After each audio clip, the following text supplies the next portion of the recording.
সূরা আল মুদাসসির, আয়াত সংখ্যা ৫৬টি, সূরা সংখ্যা ৭৪, পারা ২৯। বিসমিল্লাহির রহমানির রহিম। হে চাদর আবৃত, উঠুন, সতর্ক করুন, আপনার পালনকর্তার মহত্ব ঘোষণা করুন, আপন পোশাক পবিত্র করুন এবং অপবিত্রতা থেকে দূরে থাকুন। অধিক প্রতিদানের আশায় অন্যকে কিছু দিবেন না এবং আপনার পালনকর্তার উদ্দেশ্যে সবর করুন। যেদিন সিংহায় ফু দেওয়া হবে সেদিন হবে কঠিন দিন। কাফেরদের জন্য এটা সহজ নয়। যাকে আমি অনন্য করে সৃষ্টি করেছি তাকে আমার হাতে ছেড়ে দিন। আমি তাকে বিপুল ধন সম্পদ দিয়েছি এবং সদার সঙ্গী পুত্রবর্গ দিয়েছি এবং তাকে খুব সচ্ছলতা দিয়েছি। এরপরও সে আশা করি যে আমি তাকে আরো বেশি দেই। কখনোই নয়। সে আমার নির্দেশ সমূহের বিরুদ্ধচারণকারী।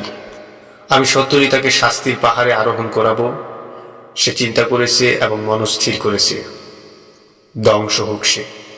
কিরূপে সে মনস্থির করেছে, আবার ধ্বংস হোক সে।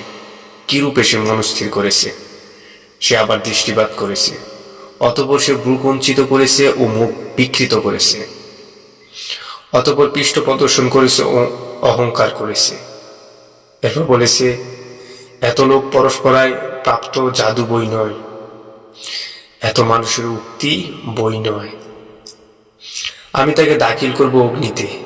আপনি কি বুঝলেন অগ্নি কি? এটা অক্ষত রাখবে না এবং ছাড়বেও না, মানুষকে দগ্ধ করবে।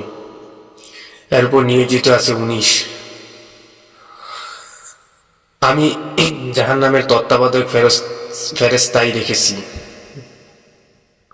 আমি কাফেরদেরকে পরীক্ষা করার জন্যই তার এই সংখ্যা করেছি, যাতে কিতাবীরা দৃঢ় বিশ্বাসী হয়, মুমিনদের ঈমান বৃদ্ধি পায় এবং কিতাবীরা ও মুমিনগণ সন্দেহ পোষণ না করে, এবং যাতে যাদের অন্তরে রোগ আছে তারা এবং কাফেররা বলে যে আল্লাহ এর দ্বারা কি বুঝাতে চেয়েছেন। এমনইভাবে আল্লাহ যাকে ইচ্ছা পথ ভ্রষ্ট করেন এবং যাকে ইচ্ছা সব পথে চালান। আপনার পালনকর্তার বাহিনী সম্পর্কে একমাত্র তিনি জানেন। এটা তো মানুষের জন্য উপদেশ বই নয়, কখনোই নয়। চন্দ্রের শপথ, শপথ রাত্রি যখন তা অবসান হয়, শপথ প্রভাতকালে যখন তা আলোক উদ্ভাসিত হয়। নিশ্চয় জাহান্নাম গুরুতর বিপদ সমূহের অন্যতম, মানুষের জন্য সতর্ককারী। তোমাদের মধ্যে যে সামনে অগ্রসর হয় অথবা পশ্চাতে থাকে, প্রত্যেক ব্যক্তি তার কৃতকর্মের জন্য দায়ী। কিন্তু ডান দিগস্থরা না, তারা থাকবে জান্নাতে এবং পরস্পরের জিজ্ঞাসাবাদ করবে অপরাধীদের সম্পর্কে। বলবে, তোমাদেরকে কিসে জাহান্নামে নীত করেছে? তারা বলবে, আমরা নামাজ পড়তাম না, অভাবগ্রস্তদের সাহায্য করতাম না, আমরা সমালোচকদের সাথে সমালোচনা করতাম এবং আমরা প্রতিবল দিবসকে অস্বীকার করতাম আমাদের মৃত্যু পর্যন্ত। অতএব সুপারিশকারীদের সুপারিশ তাদের কোনো উপকারে আসবে না।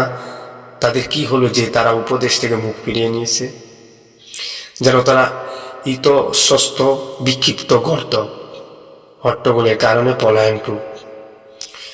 এবং তাদের প্রত্যেকেই চায় তাদের প্রত্যেককে একটি উন্মুক্ত গন্ধ দেওয়া হোক। কখনো না, বরং তারা পরকালকে ভয় করে না। কখনো না, এটা তো উপদেশ মাত্র। অতএব যার ইচ্ছা সে একে স্মরণ করুক। তারা স্মরণ করবে না, কিন্তু যদি আল্লাহ চান তিনি ভয়ের যোগ্য ও ক্ষমার অধিকারী।